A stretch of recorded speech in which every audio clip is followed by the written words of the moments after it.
Hello, everybody. My name is Joel Filderman, and welcome to the Dog Trainers Connection. I am not a dog trainer, but these other people you see here are. We get together, we have a discussion, we have some thoughts, some ideas in that discussion.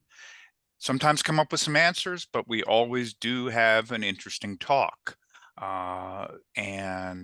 For today's topic, well, we talked last time about NePoPo and what that is, and it was a very popular video, so we'd like to talk a little bit more about it. And Valerie is back with us again. So Valerie, we're going to talk a little bit more about NePoPo, and I believe what you were in particular talking about was stability in dogs and how NePoPo can help that, and also about how to train dogs in drive. Am I sort of in the It's ballpark?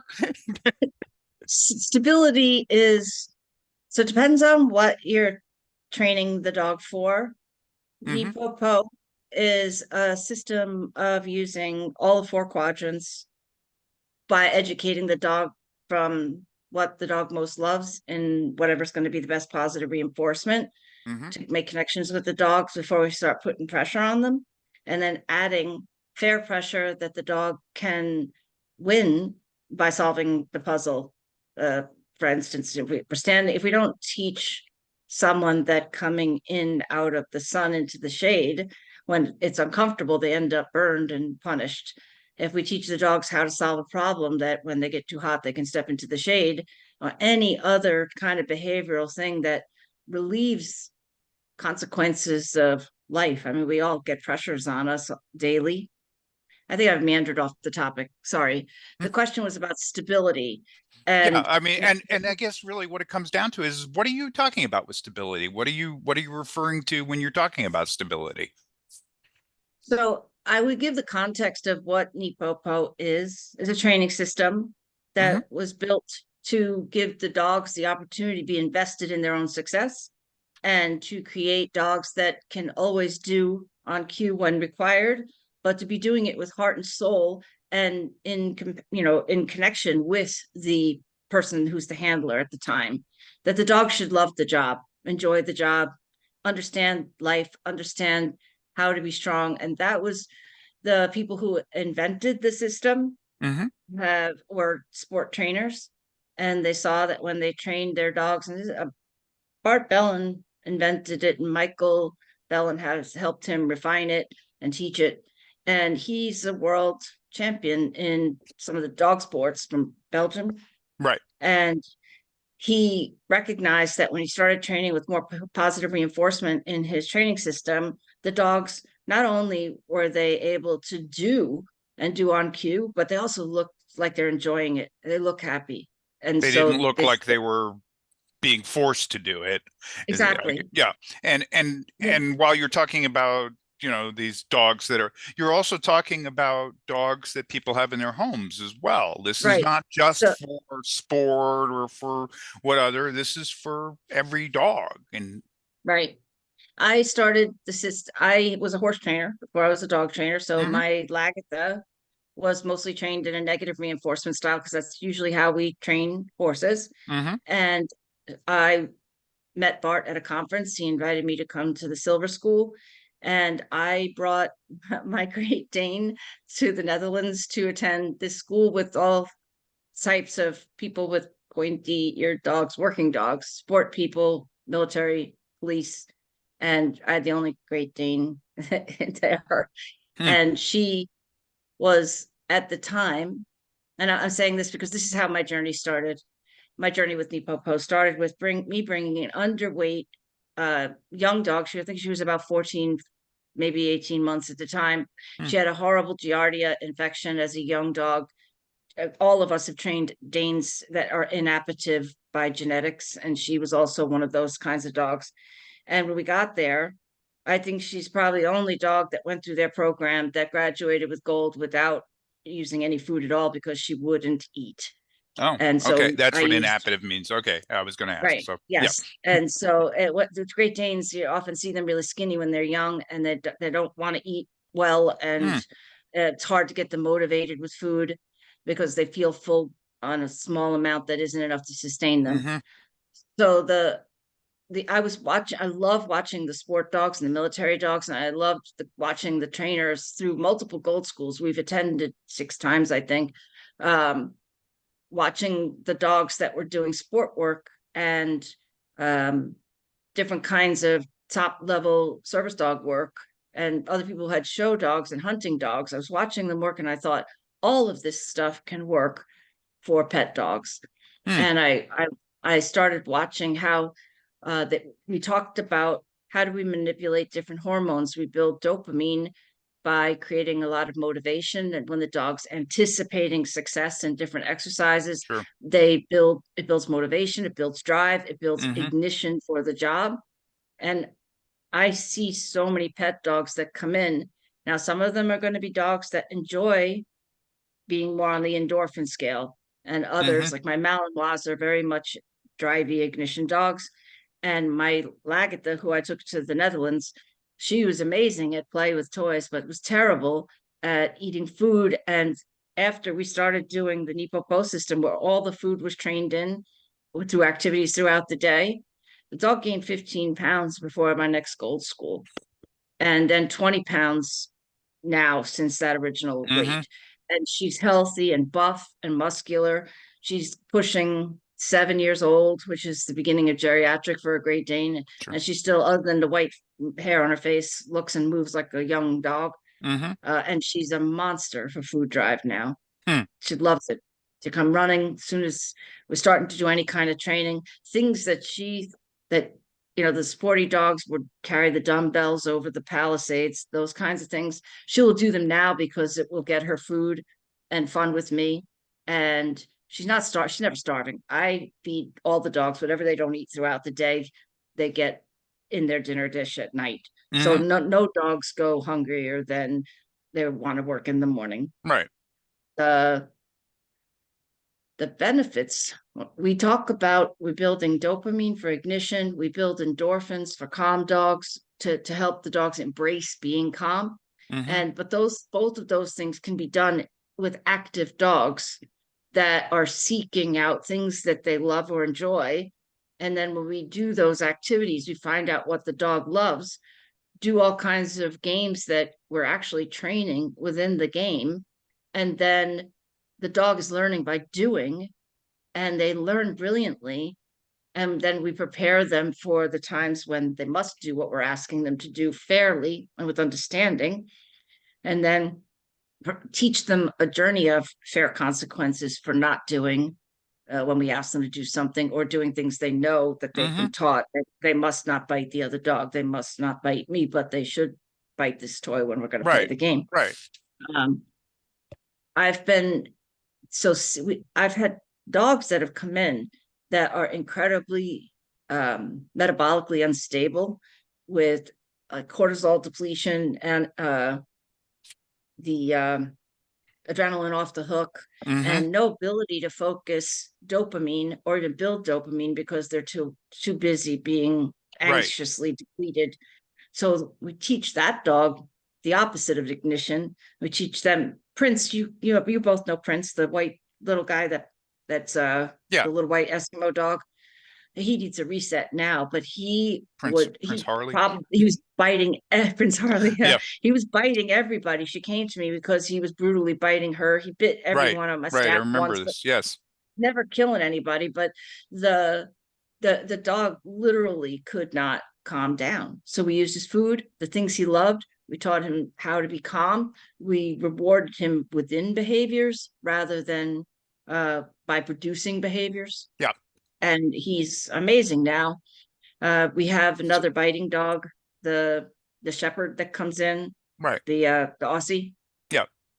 Yeah, so he's working in his drives, and we used so the system teaches us to use the 4 quadrants, Right. 3 different kinds of rewarding. So we have direct reward, indirect reward, and rewarding in behavior, and the mixing all of these up and on different levels to customize everything, a training plan that the dog will enjoy the most, Mm-hmm. understand the most, learn the most, and succeed in their health issues the most is the way we customize, Wow. each trainer can customize their plans for each Sure. dog, because they have the understanding of how to motivate, how to teach, how to prepare the dog, how to read the dog and what it might need. Um, Puppies that grow up in the system become very active, very confident, very able to cope with their environment, to not be bored when somebody isn't given the direction all the time, to not get into trouble because Yeah. they have an off So, switch and they can just hang out and be calm. so I Valerie, really truly enjoy it. I really appreciate and I think both Bonnie and Steve are really fascinated by what you're saying, and I really would like to hear a little bit of what they think about this.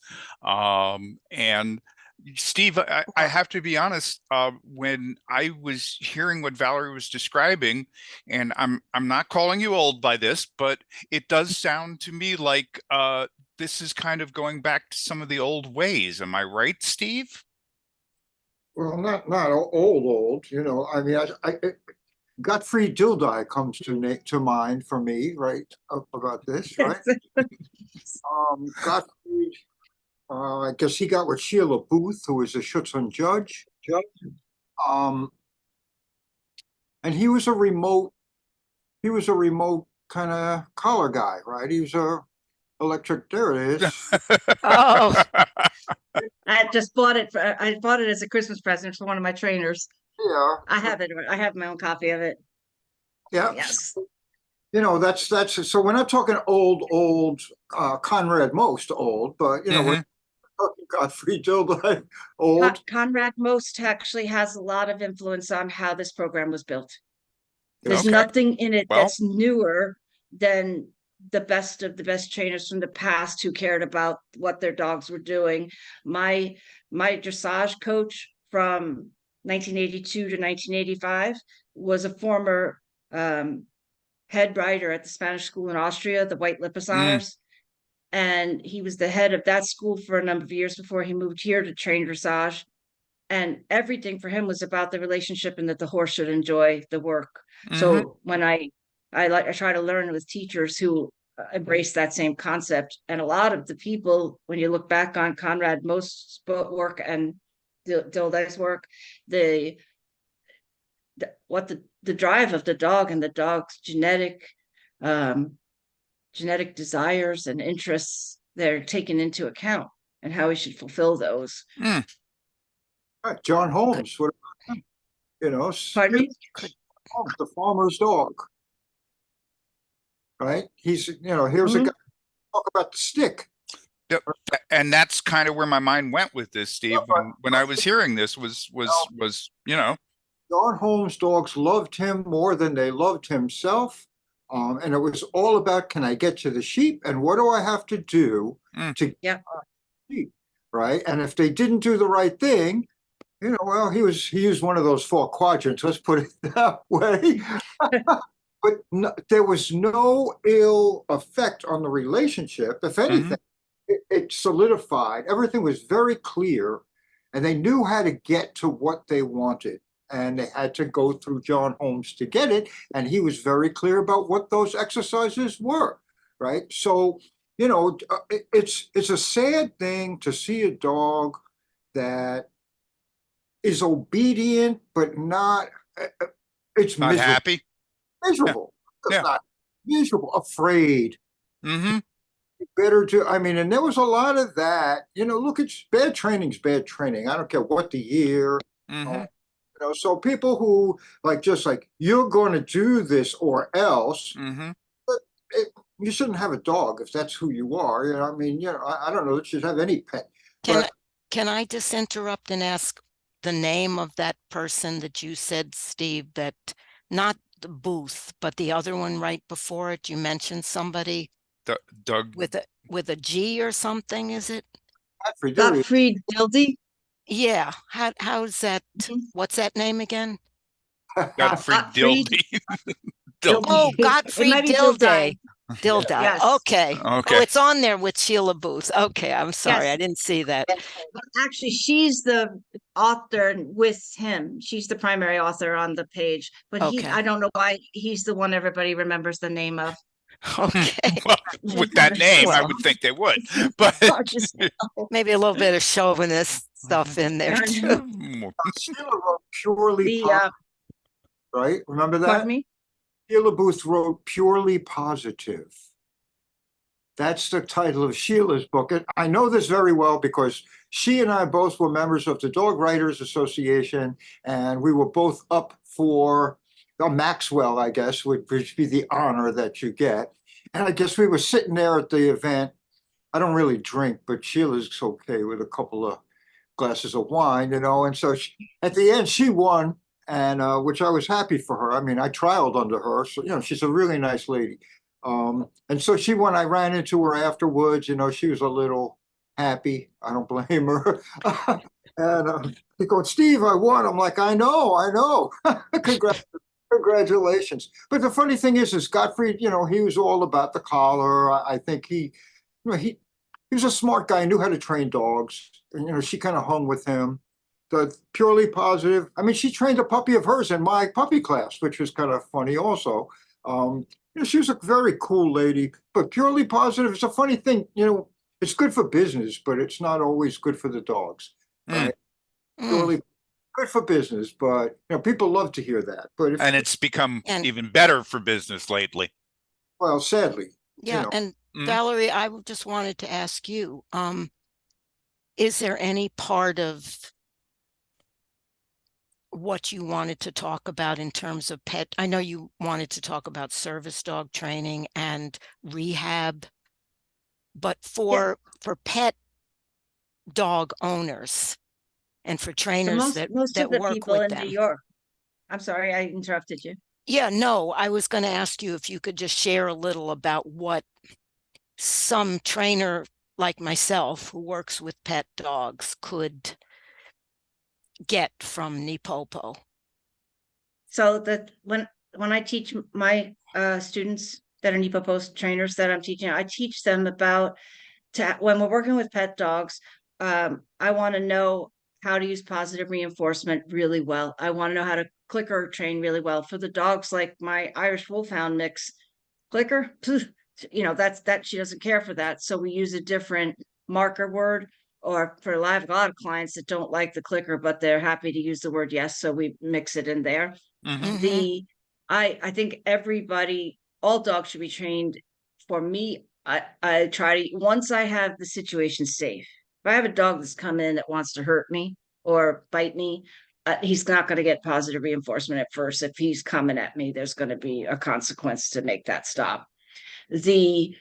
But making the vast amount of training positive while teaching the dog how to turn off uncomfortable feelings through negative reinforcement.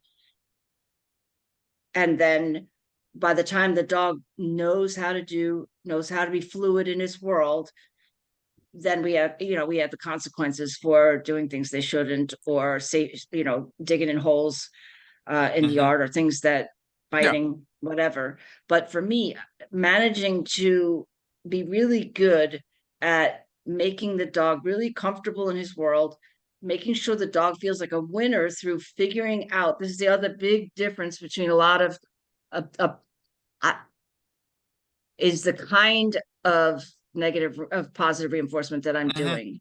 I like this direct reward, this classical conditioning, which is naming signals, and there's direct rewarding, which is a lot of luring and beating. Right. But then operant conditioning, when we let the dog be active and start capturing all of his spontaneous behaviors that we'd like to build on.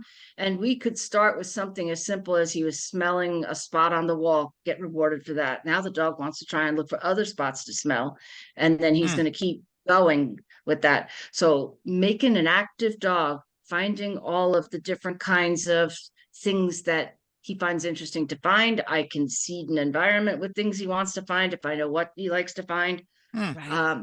That applies a lot to how a train and drive is. Let the dog Yeah. tell him the kinds of things he finds interesting, capture them and reward them.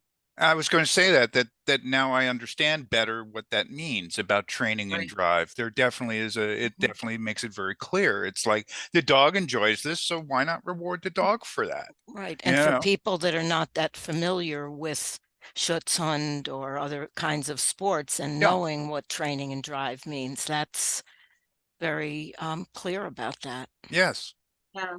So I try to train dogs with that have a great nose and love their nose to be like my both of my Great Danes were insane hunting dogs. They both of them have prey drive like crazy. They live through their nose. One went completely blind overnight and never missed his eyes because everything could still be seen through his nose.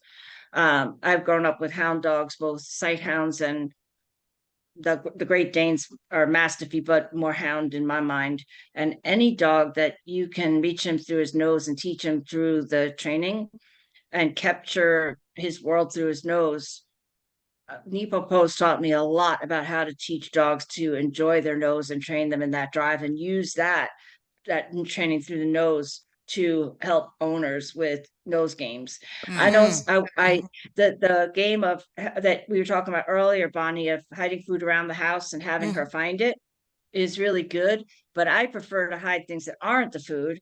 When they find it, click, have them run to me and I give them food. And then Right. they're thinking out where can I find the next sock that smells like whatever your laundry Right. softener is or something. Right. Right. Or put something in the socks if it's safe for her to carry socks. Um, I have one dog that I rehabbed off Facebook here in New Paltz who she was searching the room for months and she was sick. She's another Malinois. And she finally alerted one day on bullets in the backyard, in the back seat of one of my employee's car, spent shells. And I realized, okay, everything else about her let me know she'd been Mm. somewhat military trained. Military trained. Yeah. And yeah, she had no out. So I knew that she came from that world, which wasn't a sport dog. Mm. Z still has no good out. But I have a friend who every a few months I'll ask him, can you give me some more spent shells? And I put them in little containers in the freezer and we hide those and then we click her to me for food, click her to me for those. And that has been super, super good for Freitas, that brown Mal that's in the yard most of the time that came in Hmm. looking really stressed, who's a happy dappy girl now. She's also got an amazing bite, but I have to find a good decoy. If I try and work the bite with her, I'll mess it up. It's beautiful. It's hard, it's strong, it's deep, and I don't want to mess that up. So I have to find a decoy locally to help me with that.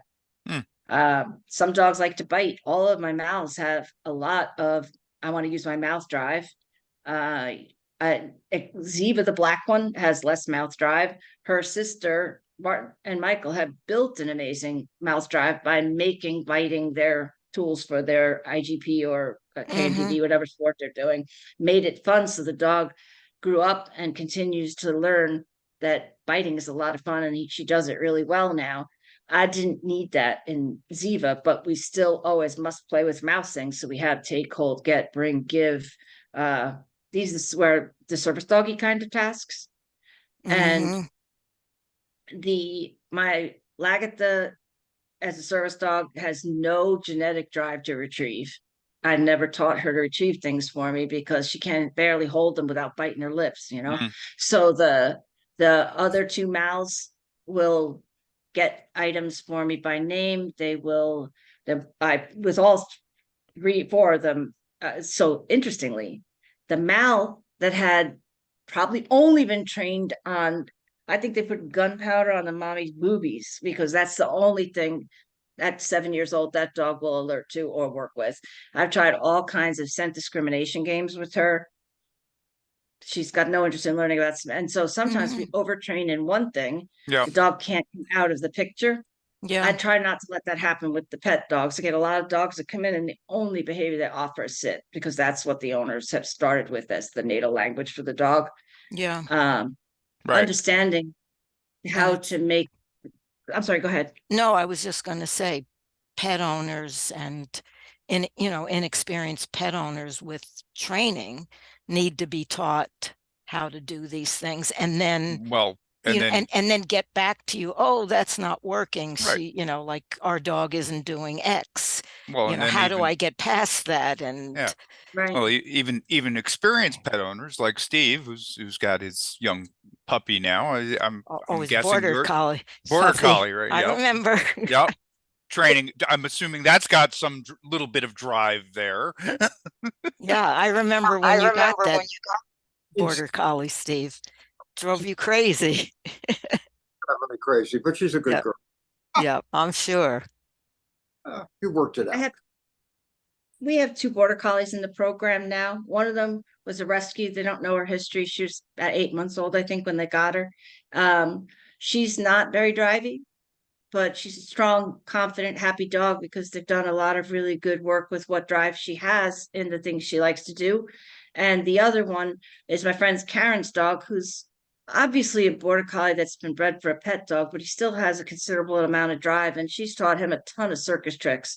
And he does really, really well socially um, and at Yes, home everywhere because she was right from the beginning given the dog things to do to keep his mind super interested.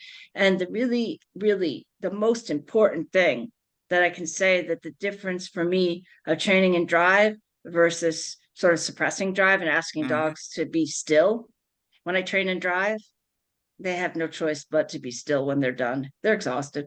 You Hmm. could do 10 right. minutes of, Wow. 10, Yes, 10 minutes for, 3 times a day. And with puppies, I want to do 3 minutes 10 times a day or something. Hmm. It's just little bits and pieces until we build them up to enjoying the duration of the job with focus.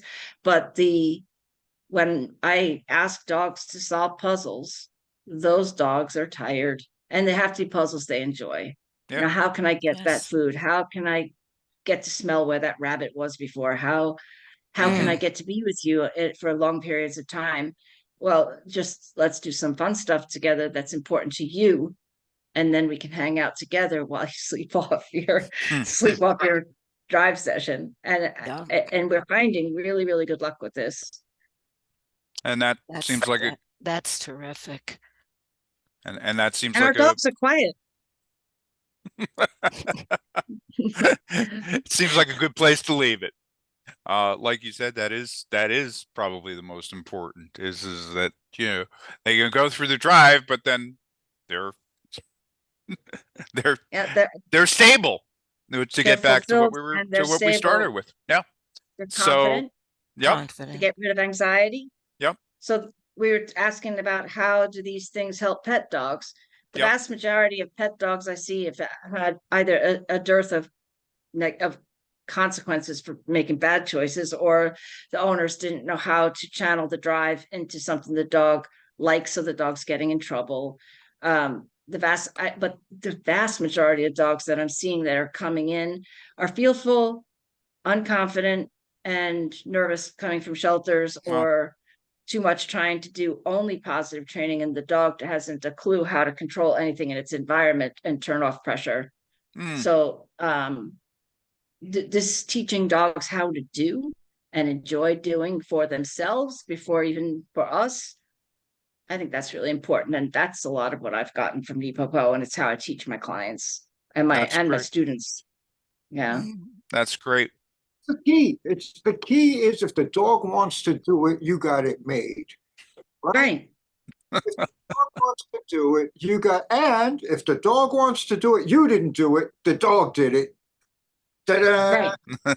We make it his idea that he succeeds at this because it was his idea. He loves it. He loves us because we're in it with him. And we're always Yes, doing interactive things that are for both of us. And that for me is a win-win, win-win-win. Too. Too bad it's not such a well-known concept, right? Well, Unfortunately, we're still with a whole lot of, you better show him, da da da da, you better, he's gotta, all those like nasty, like, they're just unhelpful. If you get the concept, it's like the dog wants to do this. Dogs do mhm. it anyway, for God's sake. Reinforce it. Dog likes it. It's good for them. It's good for you. Yeah, it's not that hard to really, just conceptually, it's not that difficult. I mean, you're going to put the time and effort in anyway, might as well do it well. Sounds like a And plan. And thank God for dog trainers who learn this, who can help people enjoy their dogs and not always be, telling them to get off or down or away, or, and like you said, Valerie, all the anxious, nervous dogs coming in. that is, again, the anxious and nervous dogs, my go-to there is always just help them start winning at something, to Mm. find their confidence in winning at something, Mm, other than leaning on a human entirely. And that has been super effective. The things with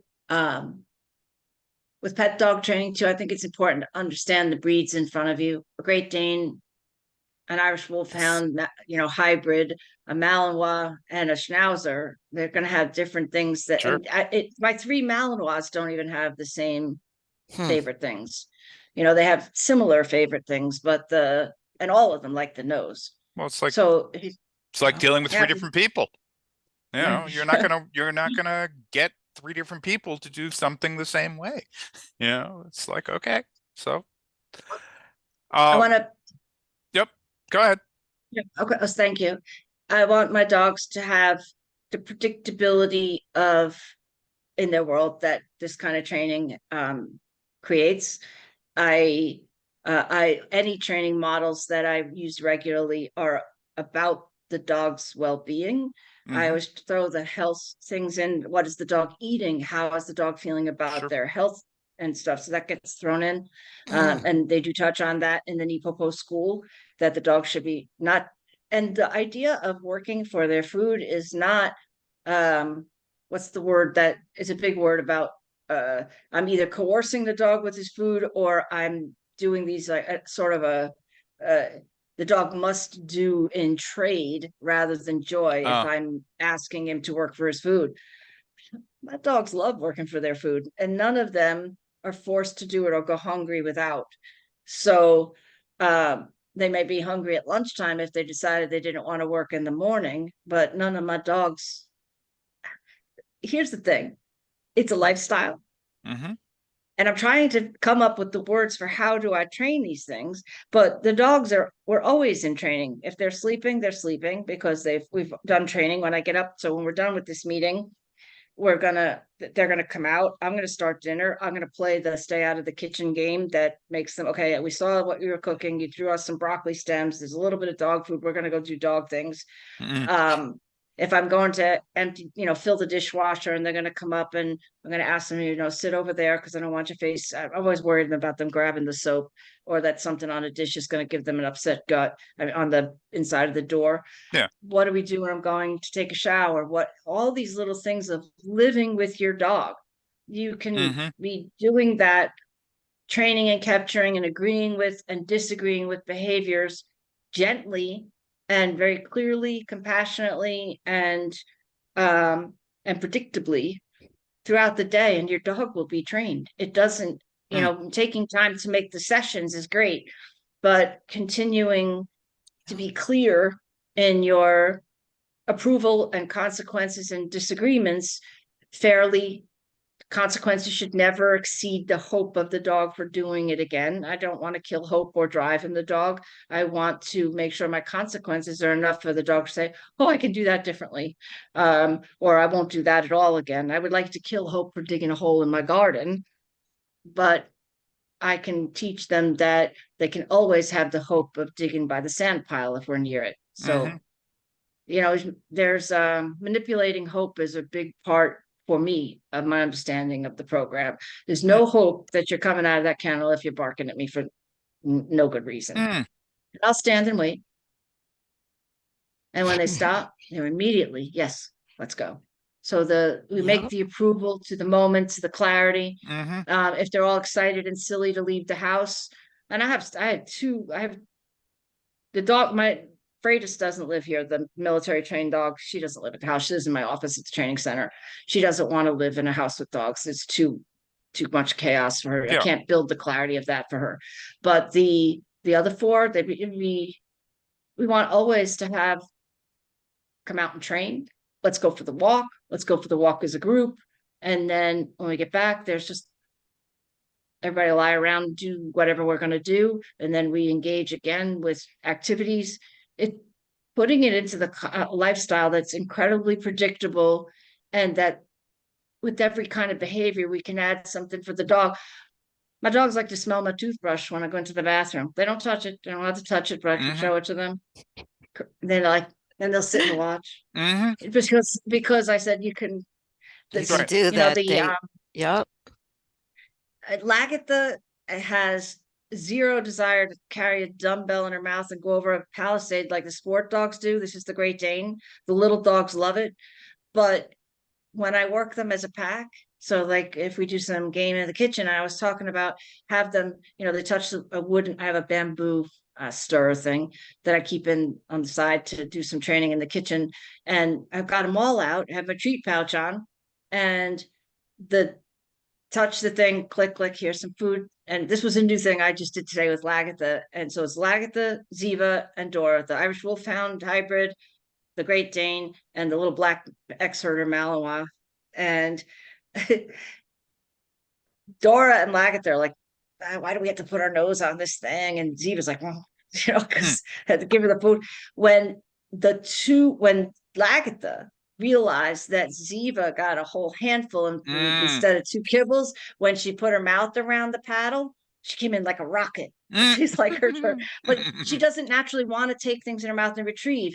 But they will play this game, and then the rules are for multi-dog households. They teach games like this that they should not mess with each other. They're focused on me, obviously watching each other succeed as well, because that's how Lagatha got the big handful of food the next time, and understanding how to make these games work for the dog's happiness, fulfillment. Yeah. No frustration in my house.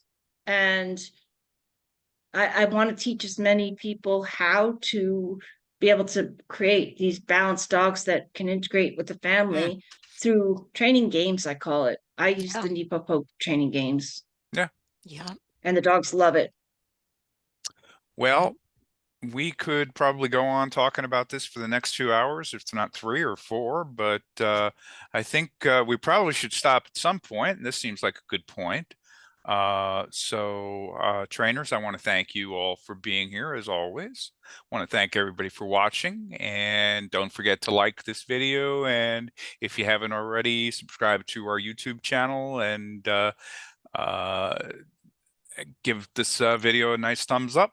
And we will probably not see you until the new year. So with that, everybody have a very good holiday season and a very happy new year. And we will see you in 2024. 24. Take care, folks. Thank you. Bye-bye. Thanks, Val. Thank you, Val. Thank Thank you. you. I hope I sort of